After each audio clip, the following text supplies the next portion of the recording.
Salute BookTube. Welcome to my channel. Uh, I'm back again after another long break from making videos. For those who are regulars on my channel, you'll know in November I was traveling, and because I was traveling, it didn't really allow me to A, read as much as I wanted, and B, to BookTube and watch and participate and make videos on BookTube as much as I would like. And so that is a reason for a few videos at the tail end of November, and that traveling and coming back to a bunch of things from my travels also was a big reason why I haven't been making as much videos I was making as much videos as I would like. Um, that slump, if we can call it, in November followed into December. For those who don't know, I am based in the United Arab Emirates, a country in the Middle East, and December 2nd is the United Arab Emirates National Day. It's kind of like the 4th of July in the United States, similar concept. So it's a long holiday and it's a big celebratory time. I was hoping, because it was a long weekend, an extra long weekend, because of the National Day break. I was hoping to do reading and to make videos and to catch up on BookTube, but that didn't happen. It's just so much things going on, personal things, events, etc. So that, again, I haven't been reading as much as I would like, not making as much BookTube as I would like. And so that's the reason why it's a bit quiet, or quieter relatively to what's been going on before on my channel. But I'm here now, and I'm here to do a tag video for Tuesday, since it's Tuesday. While I was gone during November, during my travels, I was tagged a couple of times, but I wasn't able to do the tags at the time. But now that I'm back, I was recently tagged by JJ. Kindly, she tagged me on a tag just recently, or last week. So I said I'd do it. I'd do this tag this Tuesday. The tag is called, if I can pull out the name right now, it's called the Reading Shifts tag. And like I said, I was tagged by JJ, although this tag was originally created by Hannah at Hannah's Books. So I'll tag JJ in the description box below, and I'll link to Hannah's Books as well as the creator of this tag. This Reading Shifts tag is, I guess, um, well, it'll probably be clearer once I read the prompts, but I think the theme of the tag is just how has your reading changed? How do you change reading? I'll go through the prompts. It's a little bit. Um, there's not a lot of prompts, but they're quite large questions, large prompts. So I'll get into them. Just one caveat before I do begin with them is, I think this tag would be more appropriate for a fiction reader. That's what it looks like when I was going through the prompts just before I started recording, reviewing the prompts. Those of you who are regulars on my channel who know me know that I read mostly non-fiction. So I'm gonna try to answer them, the prompts. But again, I have much more experience reading non-fiction, and my fiction reading, compared to all of you who are either booktubers or serial booktube watchers, you guys are probably much more well read in the fiction department as me. So there's very little I can offer you. But with nonfiction, maybe. Anyway, we'll go through the prompts and we'll see how this goes. If it doesn't go well, I won't post this, but hopefully it'll go well. So, tag or prompt number one says, how has your reading developed over your lifetime? Do the kind of books that you bring Do the kind of books that bring you the most pleasure now differ from the books you loved most earlier in your life? If you've been if you've seen big changes in your reading since you've matured, what might explain your changing interests? So to answer this one, the first question is, how has your reading developed over your lifetime? Do the kinds of books that bring you the most pleasure now differ from the books you loved most earlier in your life? The answer to that is no. I've loved nonfiction history when I was a child, 8 years old, 9 years old, 10 years old, and here I am 30 years later, and I still like these books. I still read nonfiction history as my favorite. I haven't changed, and that's probably not a good thing. I should be more broad in my reading, but it does it for me. I'm enjoying it. So if it's not broken, why fix it? That's the answer for that one. What was the follow? If you've seen big changes in your reading since you've matured, what might explain your changing interests? I will say that since I've got into BookTube and I was watching BookTube a lot before I actually took the plunge and started to make videos myself, watching BookTube and watching other BookTubers and reading my comments and listening to people from a variety of backgrounds has definitely expanded my reading, just expanded my knowledge of books, and especially fiction. Again, I'm mostly a nonfiction reader, but we can say that BookTube is you can say heavily favored to fiction. So I'm learning a lot and learning about authors. There's authors that come up and up and up. A lot of my favorite booktubers mention the same fiction authors. So it says matured. Have you seen big changes in your reading since you've matured? I wouldn't say big changes, but I've definitely BookTube has given me a broader has opened my mind and opened me up to different kinds of books, and I'm trying to diversify and be less boring. Um, and what might explain your changing interests? Yeah, so the other thing about maturing, about what you read, is related to nonfiction. Before, I used to read nonfiction for pleasure, just read it and okay, whatever. But now as I'm maturing, in quotation marks, um, I see that I'm reading deeper. Maybe it's just experience or age. I can relate it to current events more than when I was younger. Um, so I hope I've answered that prompt. Number two, do you find yourself choosing different kinds of books at different periods of the year? For example, do the seasons affect what you read for pleasure? Similarly, might you read very different kinds of books while on vacation? I'll answer the second one about reading different books on vacation. The answer is no. I know people on a holiday, summer vacation, for example, beach reads. They'll read light beach reads. For me, no, it's nonfiction history all the time, even on vacation, even when I'm lounging by the pool. I'll read something like this. This is my typical vacation read. This is Kissinger by Neil Ferguson. The subtitle is 1923 to 1968, The Idealist. So the young Kissinger as he was coming into power. Big brick of a thing. That's the kind of book I'll read on I'll read on the beach or by the pool on my vacation. So I of course I probably wouldn't read the only thing that precludes me from reading books, nonfiction, history books while on vacation is I'm just worried that on the pool or on the beach the book will get wet or sand, it'll get destroyed. That's the only thing that won't make me read a book like that. So I might take a book that I don't care gets destroyed. But vacation, not really. Again, I read history on vacation as well, dense history even, like the Kissinger book, for example. But then there was the first question: do you find yourself choosing different kinds of books at different periods of the year? For example, do seasons affect what you read for pleasure? That question is very Western focused. Again, I'm based in the United Arab Emirates in the Middle East.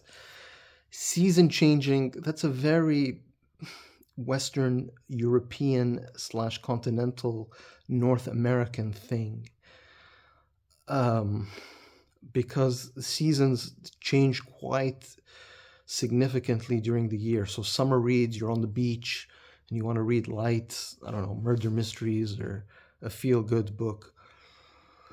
And then in the autumn, you've got the changing of the leaves and the falling of the leaves and just that creates a mood. And then you've got the winter where the weather is really bad, really cold, and you just want to be snuggled at home and with a cozy book by the fireplace.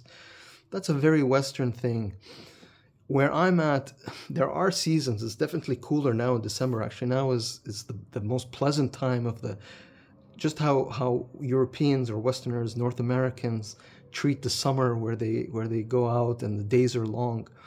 for us here in the winter time, that's the time. That's why my even my booktubing is and my reading has declined a little bit because there's so much. There's events and people are going out and there's like night.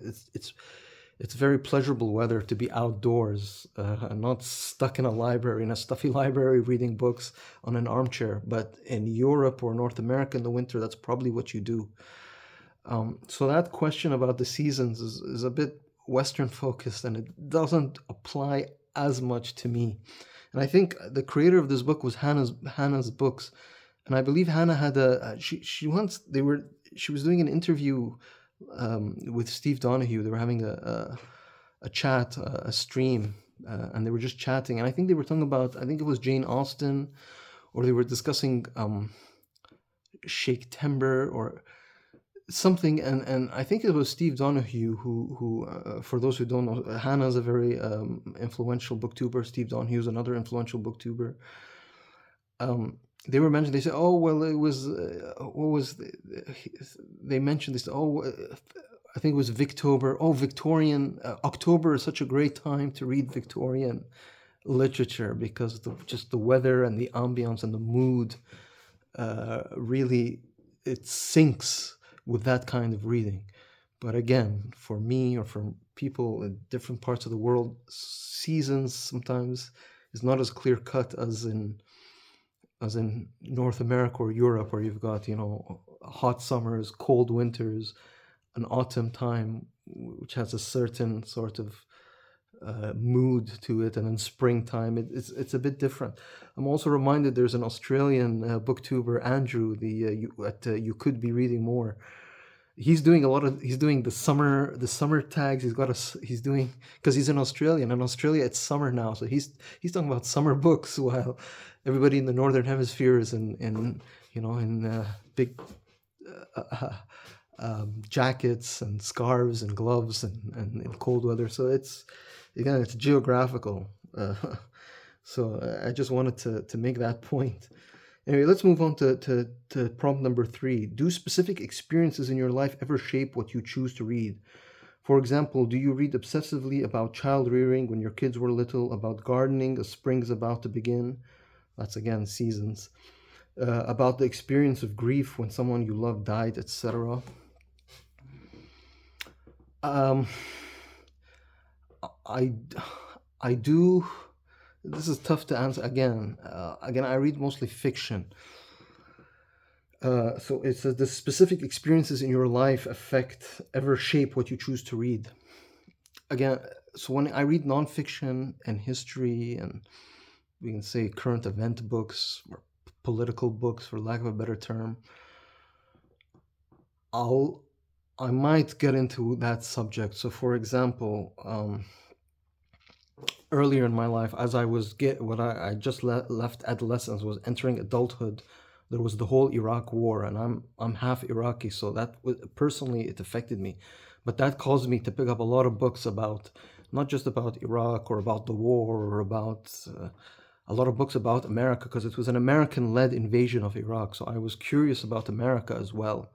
So that got me into reading, American Revolution history books about American politics. That affected me. Similarly, if we take a more recent example, there's the whole Russia-Ukraine conflict, for example. I'm not very versed in Russian or Ukrainian relations or Cold War or, Slavic. I'm not, it's just, I'm not, I don't know much about it. So recently I've been purchasing a lot of books, picking up a lot of books related to Russia, related to Ukraine, just trying to understand Russia and Ukraine a bit better, try to understand what's going on. But those are, again, nonfiction. This is history and more current events. The question specifically says, do specific experiences in your personal life, again, like you have a child, you get a child rearing books about child rearing or gardening. If you're getting into gardening, do you buy gardening books? I would do that. I still find better than YouTube or better than asking people. I prefer to read a book that will help me solve a problem or have an issue that I have. I do have examples of that, but nothing comes to mind right now. Maybe if I had thought about it better. But For example, script writing. There was a period of my life I wanted to really understand how to turn books or ideas into scripts. So I did purchase a couple of books about script writing, that kind of stuff, mainly. Um, we'll go to prompt number 4. It says, have there been any times in your life when circumstances have limited or changed your reading in some way, perhaps caretaking responsibility or a big move that made it hard to find as much time to read as you'd like, or personal illness that made it harder to concentrate, or maybe just long-term travel that might have limited your book choices? How do you deal with those circumstances? Well, I had mentioned that. I mean, thankfully, health-wise, it's funny when I'm not 100% or I'm feeling drowsy or I'm not well, I don't like to read because again I read nonfiction. Nonfiction requires a lot of concentration. So if I'm not able to concentrate 100%, I sometimes I don't like to read. But I've been lucky in terms of health so far. So I don't have that much experience with that. But the one about long-term travel that might have limited your book choices, well, that just happened to me recently. And under normal circumstances, if I didn't have a BookTube channel, it wouldn't have been much of an issue. I mean, I traveled. I didn't read as much as I want. I got back and just get back into reading at my own time. But now that I have a BookTube channel and I have commitments, and I like to give at the beginning of each month a review of what I want to read, and at the end of the month a discussion or a recap of what I've read, that's given me timelines. And because I was traveling and the circumstances of my travel didn't allow me to read as much as I would like, or to booktube as much as I'd like, that has caused me to, what was the wording? Circumstances have limited or changed your reading in some way. That definitely did. I read much less. So my November has been very unproductive reading wise relative to previous months. And December, at least the beginning of December, has been the same way. It's a bit of a hectic time. It's tourist season here where I'm at, so there's a lot of things going on, a lot of distractions, a lot of people want to enjoy the nice weather.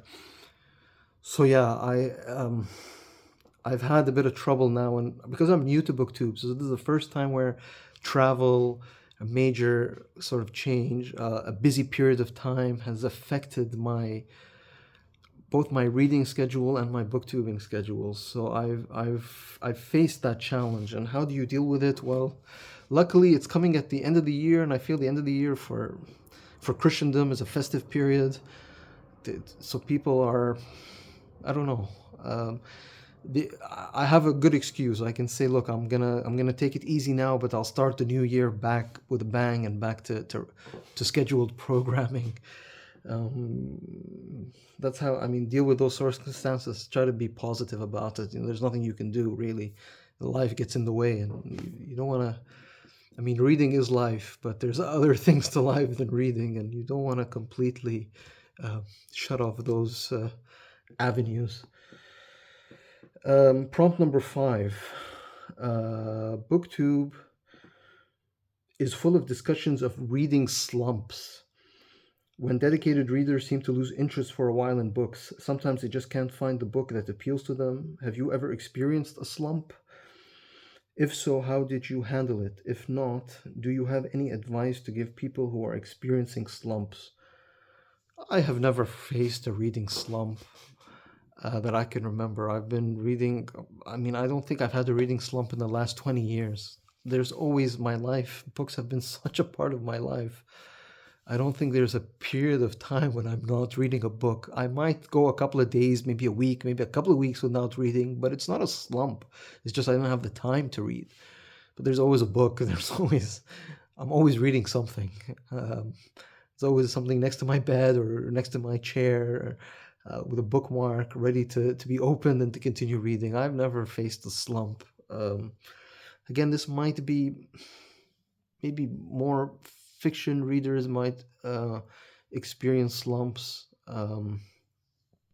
Maybe because sometimes fiction books can be really big epics or very emotional at times, and that could cause you to. I don't know. I think the next question. I think I'm answering the next question, but slumps, I really haven't. And to give advice, just pick up another book. read more nonfiction, because nonfiction, there's so much choice and there's so many periods of history, and so many characters and history, biographies, autobiographies, memoirs, uh, travel writing. There's so much choice. And usually, when you're a nonfiction reader, all the nonfiction, that might not be accurate, but even if it's science books, there's so much subjects. Maybe reading slumps come with people who are maybe stuck to one genre. Even if you're a fiction, but you only read a certain genre, that I don't face reading slumps, so it's really hard for me to give advice or to even answer the question, because I just don't face them. I just don't face it. And then question number 6 is similar. It says booktubers also talk about book hangovers. When readers are so moved by a book that they will find it difficult to move on to a new book. Have you ever felt this way? No. I felt hangovers, but not book hangovers.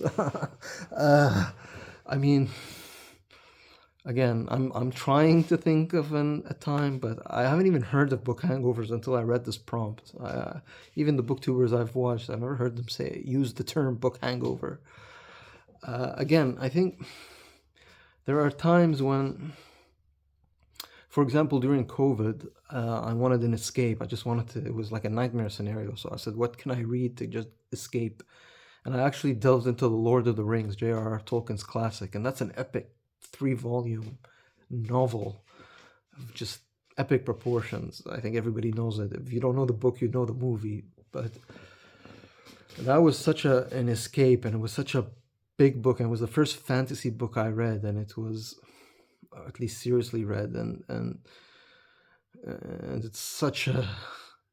it's an epic story. I don't know if hangover, but it was almost exhausting. It was, you want to take a deep breath after it. And I don't know about hangover, but I was like, okay, I fantasy, wow, this is intense. I don't know if I can keep doing this. Just plunge into a new world and then a new world. So I read Lord of the Rings, but I haven't really gone into much more fantasy after that since I read it, which was during the height of the COVID epidemic. So that's the closest thing I have to hangover. And again, what does it say? Have you ever felt this way? Not really. Not really. That Lord of the Rings example is the closest. But then after Lord of the Rings, I quickly read something else, usually back to my favorites, which is nonfiction, and then the hangover is cured pretty much.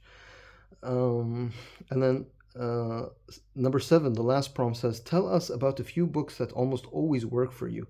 Something that might have remained a favorite throughout your life despite any changing reading taste. Something that always seems to hit just the right spot when you need a lift, or perhaps some lifetime book hangover where the text will always be at the back of your mind. Again, I think this is again directed to fiction readers because it's something emotional. What did it say? Remind you, always work for you. Something that might have reminded you of a favorite. That have remained a favorite throughout your life despite any changing reading tastes. Again, if I read a fiction book, I want to go back to nonfiction. If I want to change from nonfiction, I'll delve into a fiction book from time to time. And then it says favorites throughout your life despite changing reading tastes. So although I do read nonfiction and I read history, I'm not a specific. I've got books about the Middle East. I've got books about Europe, North America, Africa, India, China. So there's a lot of differences there to keep me to keep it fresh, to keep it not the same monotonous subject or genre. But to give you a lift, I think the best thing always goes back to history. And then if I do want to go back into history, I like a long, big narrative history book. That always makes me feel good. And for this example, in such a scenario, if I needed like a pick me up or something that I always go back to, it's usually Middle Eastern history. And when you're talking about Middle Eastern history, you're talking about Arabian history, you're talking about Islamic history. And that's what I usually go back to. And that's the time of the rise of Islam, and then that leads into the golden age of Islam. Um, Really, when Europe was in their medieval period, the Islamic world was in its golden age, and so that's the books that will interest me, especially the early Islam, the rise of the coming of the Prophet Muhammad, his death, the succession, the great expansion of the Muslim world, and really very quickly I think, what was the number? It was at 70, 75 years after the death of the Prophet, Islam had reached from Spain to China and everything in between. So those sort of books are always endlessly fascinating. That subject is endlessly fascinating. That's a go-to subject I'll go to. And here's an example of such a book. I actually have quite a few books. I should have got more because it says name, tell us a few books, but I'll show this one. I think one is enough to give you the idea. This is by Hugh Kennedy. It's called The Great Arab Conquests. There's a bit of a glare. The subtitle is How the Spread of Islam Changed the World We Live in. Um, and yeah, Hugh Kennedy writes a lot of, he's an expert at this period, early Islamic history, and that's what it is. I mean, this book is just like chapter 3, the conquest of Iraq, the Arab conquest of Iraq, Persian Iraq at the time. Chapter 4 is the conquest of Egypt, which was under Byzantine Roman control. Likewise, the conquest of Syria and Palestine, which was likewise under Roman Byzantine control. The conquest of Iran, Persia. The road to Samarkand, which is Eastern Central Asia, near and then there's a chapter, the furthest east and the furthest west, so the footsteps into the borderlands with China, and right into the borders of the heart of Christendom. The Islamic armies reached France. They were a few kilometers or miles from Paris. So yeah, this is a subject that's always fascinating. Again, because of my background, but also because I love history, and you put them together. This is the kind of book that if I was ever in a hangover or feeling down, or for some reason wanted to just get back into the passion of reading, this is the kind of book I would probably go for. That will always rekindle my interest in reading if it ever was to extinguish. But yeah, that was the last prompt. I hope I answered them in a way that was helpful or interesting or entertaining or educational. There's the last thing. The last thing to do, the last prompt, is to tag people. I'm not gonna give specific names. Maybe I'll list. I think the best thing I'm gonna do now is, if you're reading this or watching this, because I think it's gone around quite a bit, so I don't know who's done it and who hasn't. Again, I'm a bit behind on booktubing, behind on reading. It's been a bit crazy, a bit hectic. The whole National Day, the whole traveling, and just the December peak holiday season vibes here has been a bit crazy, and it might be a little bit crazy for a little bit longer. But hopefully, for the new year, I'll be back at it, back to a bit of consistency. I'm very much a creature of habit, so when my habits break, I sort of go a little bit haywire. But what I will say, that if you're watching this and you have a booktube channel and you haven't done this and you want to do it, by all means consider yourself tagged. But for me, that's it. I'll wrap this up. 29 minutes, not bad for me. I'll say thank you. I'll say thank you to JJ. I'll link her video, her original tag, her original version of this tag, and I'll say salute, booktube.